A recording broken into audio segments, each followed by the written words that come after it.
Buenas tardes compañeros, compañeras y profesor, espero se encuentren bien. Este video corresponde a la actividad número 4 y se está realizando el día sábado 2 de marzo del 2024. Muy bien, para empezar con la pregunta número 1, en donde se nos pide información acerca del sujeto activo, los tipos de administración tributaria como las municipalidades, órganos adscritos al Ministerio de Hacienda, por leyes específicas, etc. Se puede mencionar que el sujeto activo en el ámbito tributario se refiere a la entidad gubernamental o autoridad competente encargada de administrar y recaudar los impuestos. Dentro de esta categoría encontramos una diversidad de tipos de administración tributaria que abarcan desde las municipalidades encargadas de gestionar impuestos locales como el predial, por ejemplo, hasta órganos adscritos al Ministerio de Hacienda, responsables de supervisar y coordinar la recaudación a nivel nacional. Además, existen entidades establecidas por leyes específicas, las cuales tienen atribuciones particulares en la gestión de determinados impuestos, asegurando así una estructura diversificada y especializada en la administración fiscal del país. Con respecto a la pregunta número 2, en donde se nos pide hablar sobre el sujeto pasivo, explicar los contribuyentes y los responsables. Muy bien, el sujeto pasivo en el ámbito tributario se refiere a la persona física o jurídica que está obligada a cumplir con el pago de impuesto. Dentro de esta categoría pues, se puede encontrar dos roles principales, que son los contribuyentes y los responsables. Los contribuyentes son todos aquellos individuos o entidades directamente relacionados con el hecho imponible, es decir, aquellos sobre quienes recae la obligación principal de pagar el impuesto. Por otro lado, los responsables son personas o entidades que, aunque no son los contribuyentes directos, tienen la responsabilidad de cumplir con ciertas obligaciones formales o materiales respecto al impuesto, como la retención o recaudación en nombre de los contribuyentes. Esta distinción entre contribuyentes y responsables es fundamental para determinar quién está obligado legalmente a pagar el impuesto y quién tiene la responsabilidad de cumplir con ciertas tareas administrativas relacionadas con todo el proceso de recaudación. En la pregunta número 3 se nos pide hablar sobre el aspecto material. Bueno, en el ámbito tributario se refiere al hecho o situación que da origen a la obligación de pagar un impuesto.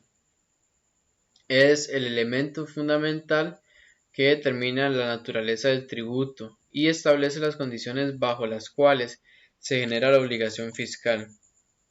Este aspecto varía según el tipo de impuesto y puede estar relacionado con actividades económicas, transacciones financieras, posesión de bienes, entre otros eventos que son considerados como generadores de la obligación tributaria. Entender el aspecto material es crucial para poder determinar quiénes están sujetos al impuesto y en qué circunstancias específicas se activa la obligación de pago, permitiendo así una correcta aplicación y cumplimiento de todas las normativas fiscales. Muy bien, continuando con la pregunta número 4, en donde se nos pide información sobre el aspecto espacial. En el contexto tributario se refiere al ámbito geográfico en el que se aplica un impuesto específico. Este aspecto determina la jurisdicción territorial en la que la autoridad fiscal tiene competencia para poder exigir y recaudar el tributo correspondiente. Cada país o entidad política puede establecer su propia delimitación espacial para la aplicación de impuestos, lo que puede incluir jurisdicciones locales, regionales o nacionales. dependiendo de la naturaleza y alcance del tributo en cuestión. La comprensión del aspecto espacial es esencial para que los contribuyentes y las autoridades fiscales puedan determinar dónde se deben cumplir las obligaciones tributarias y en qué entidad eh, es responsable de administrar y supervisar la recaudación de impuestos en un área determinada. En la pregunta número 5 se nos pide información sobre el aspecto temporal, el cual se refiere al periodo de tiempo durante el cual se genera la obligación de pagar un impuesto y la fecha límite para su cumplimiento. Este aspecto es fundamental ya que establece el momento preciso en el que se debe realizar el pago del tributo, así como el periodo en el que se consideran válidas las transacciones o actividades que generan obligación fiscal. La normativa tributaria suele establecer plazos específicos para el cumplimiento de las obligaciones fiscales, lo cual puede hacer que varíe según el tipo de impuesto y las circunstancias particulares de cada contribuyente.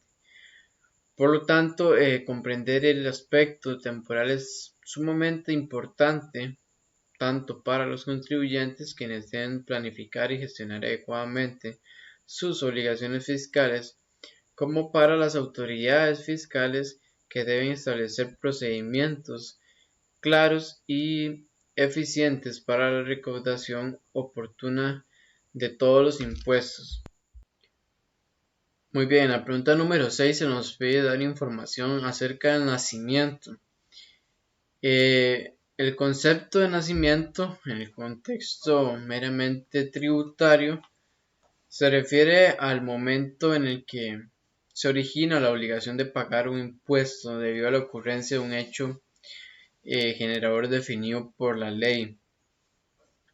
Este hecho puede ser una transacción comercial, la obtención de un ingreso, la posesión de ciertos bienes, entre otros eventos específicos que activan la obligación tributaria.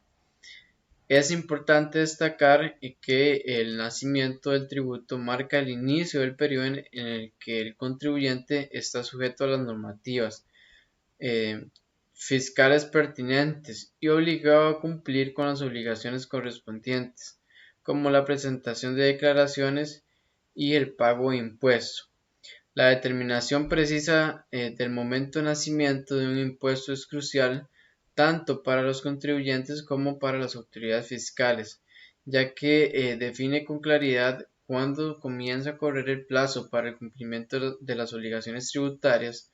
Además, el entendimiento del nacimiento del tributo permite una correcta aplicación de la normativa fiscal y también contribuye a la transparencia y equidad en el sistema tributario, al evitar ambigüedades o interpretaciones erróneas sobre la obligación de pago.